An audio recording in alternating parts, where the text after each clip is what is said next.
L'Associació de Veïns del Parc Salvador Castell d'Algemesí denuncia la tala indiscriminada de la zona on estem del seu parc i per això des de l'Associació de Veïns volen denunciar aquestes obres. Tenim amb nosaltres a Lluís Escarpí, el secretari de l'associació, que ens va contar com estan transcorrent aquestes obres i per què l'associació està en contra d'aquesta tala indiscriminada. Molt bon dia, Lluís. Hola, bon dia.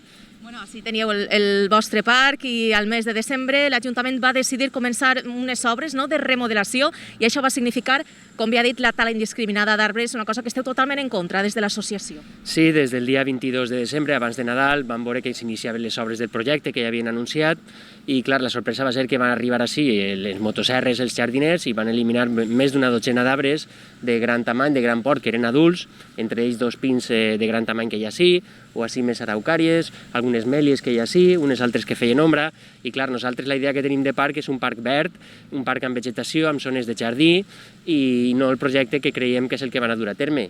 De primeres creiem que s'hauria d'haver respectat l'arbre que ja és adult, que proporciona una ombra i un confort als ciutadans i a la gent que ve a sentar-se o ve a passejar pel parc. I pel que veiem en el projecte, el que tenim por i el que volem denunciar és que no se continue el projecte de parc anterior que hi ha en l'altra fase, que va dur a terme l'anterior Ajuntament. Què van fer allà? Van eliminar la zona tradicional de jardí, la zona dels arbres que hi havia tota la vida, i van fer un tipus de parc, un model de parc més, diguem, més diàfan, més pla, sense obstacles, sense jardí.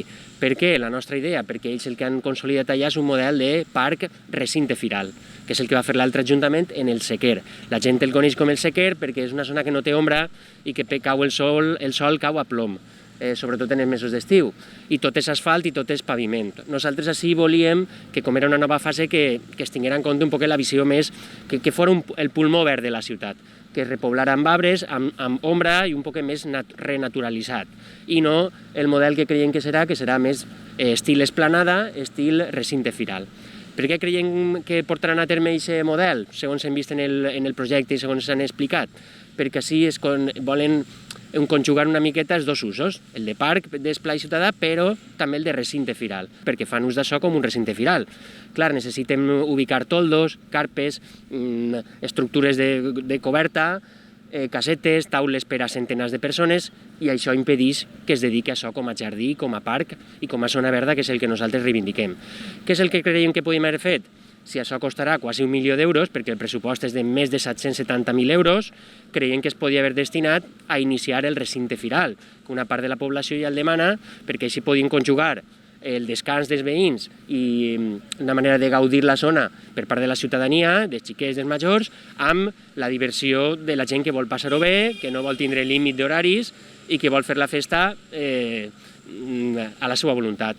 Creiem que l'Ajuntament hauria d'haver destinat aquests diners a buscar un recinte firal per a poder conjugar els dos usos. Aquesta és la nostra idea. Moltíssimes gràcies. Com bé he dit, l'Associació de Veïns, m'imagino que seguireu lluitant perquè voleu veure què passa.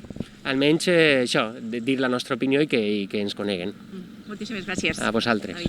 Ahí està la denúncia per aquesta tala indiscriminada d'esta zona del Parc Salvador Castell d'Algemesí.